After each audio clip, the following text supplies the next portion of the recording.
Hi, എന്നോണ്ട് വിശേഷം? എല്ലാവരും സുഖമായിട്ടിരിക്കുകയാണോ? എല്ലാ കൊച്ചു കൂട്ടുകാരുടെ സ്കൂളൊക്കെ അടച്ചോ? സ്കൂളിൽ പോകുന്ന രണ്ട് കുട്ടിപ്പട്ടാളങ്ങളുണ്ട് കേട്ടോ. രണ്ടുപേര് സ്കൂൾ അടച്ചതിന്റെ സന്തോഷത്താൽ വീട് തകിടം മറിച്ചുകൊണ്ടിരിക്കുകയാണ്. അപ്പം സ്കൂളൊക്കെ അടച്ചല്ലോ എന്ന് വിചാരിച്ച് ഞാൻ ഇന്ന് ടി വി ഒക്കെ കണ്ടൊന്ന് റെസ്റ്റ് എടുക്കാമെന്ന് വിചാരിച്ചു. എന്ത് ചെയ്താലും പിടിവിടാതെ പുറകെ കൂടിയേക്കും കേട്ടോ. എന്തെങ്കിലും സ്പെഷ്യൽ ഉണ്ടാക്കി തരാമോ, ഞങ്ങൾ എന്ത് ഹെൽപ്പും ചെയ്യാം എന്ന് പറഞ്ഞ് കട്ടയ്ക്ക് സപ്പോർട്ടുമായിട്ട് നിൽക്കുകയാണ് രണ്ടുപേരും കേട്ടോ. വെള്ളിയാഴ്ച ആയതുകൊണ്ടും നൊയമ്പായതുകൊണ്ടും നമ്മൾ പാസ്തയിലാണ് ഇന്ന് കോൺസെൻട്രേറ്റ് ചെയ്യാൻ പോകുന്നത്. ആദ്യം തന്നെ പാസ്ത വെള്ളത്തിൽ നന്നായിട്ട് തിളയ്ക്കാനായിട്ട് വെച്ചു. അതിലേക്ക് നമ്മൾ കുറച്ച് ഉപ്പുകല്ലും എണ്ണയും കൂടി ചേർത്തിട്ടുണ്ട്. അങ്ങനെ ചെയ്യുവാണെങ്കിൽ പാസ്ത ഒട്ടി പിടിക്കാതിരിക്കും. ആ സമയത്തേക്ക് നമുക്ക് വേഗം തന്നെ കുറച്ച് സവോളയും ക്യാരറ്റും കൂടെ ചോപ്പ് ചെയ്തെടുക്കാം.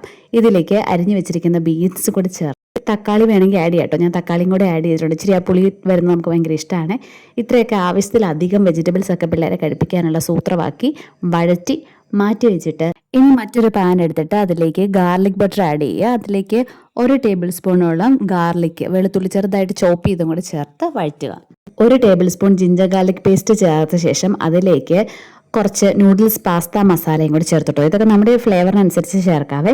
ഇതിലേക്ക് 2 ടേബിൾ സ്പൂൺ കോൺഫ്ലവറും കൂടെ ചേർത്ത് ഇളക്കിയ ശേഷം 1 പാക്കറ്റ് പാല് പതുക്കെ ചേർത്ത് കൊടുക്കുക. ഇത് നന്നായിട്ട് തിളച്ച് വരുമ്പോഴത്തേക്ക് നമ്മൾ നേരത്തെ വേവിച്ച് മാറ്റി വെച്ചിരിക്കുന്ന പാസ്ത ഇതിലേക്ക് ചേർക്കുക കേട്ടോ. പാസ്തയും അതിൻ്റെ മേളിലായിട്ട് വഴറ്റി വെച്ചിരിക്കുന്ന പച്ചക്കറി, അതിൻ്റെ മേളിലായിട്ട് കുറച്ച് ചീസ് ഷീറ്റ്, ഒറിഗാനോ, കുരുമുളക് പൊടി ഇത്രയും ചേർത്ത് അടച്ച് ലോ ഫ്ലെയിമിൽ 10 മിനിറ്റ് ശേഷം ഇതുപോലെ ഒരു എമ്മി ലുക്കിലേക്ക് ഇത് മാറുവേ. അപ്പോൾ നമുക്ക് തുറന്ന് ഇളക്കി കൂട്ടി ഒന്നും കൂടി ഒരു 5 മിനിറ്റ് വെച്ചിട്ട് കഴിക്കട്ടോ. നല്ല ടേസ്റ്റ് ആയിരുന്നു ഇത്തവണത്തെ ഞങ്ങളുടെ വൈറ്റ് സോസ് പാസ്ത. അപ്പം ഈ ഒരു വെജ് പാസ്ത എല്ലാവരും ട്രൈ നോക്കുക. ഇനി നിങ്ങൾക്ക് നോൺ വെജ് വേണമെങ്കിൽ കുറച്ച് ചിക്കൻ ഫ്രൈ ചെയ്തതിനകത്ത് ആഡ് ചെയ്താൽ മതി. നല്ല ടേസ്റ്റ് ആയിരിക്കുവേ. അവധിക്കാലത്ത് മക്കൾക്ക് ഇഷ്ടപ്പെടുന്ന ഇത്തരം റെസിപ്പികളായിട്ട് വീണ്ടും കാണാം കേട്ടോ. അതുവരെ bye. Thank you for watching.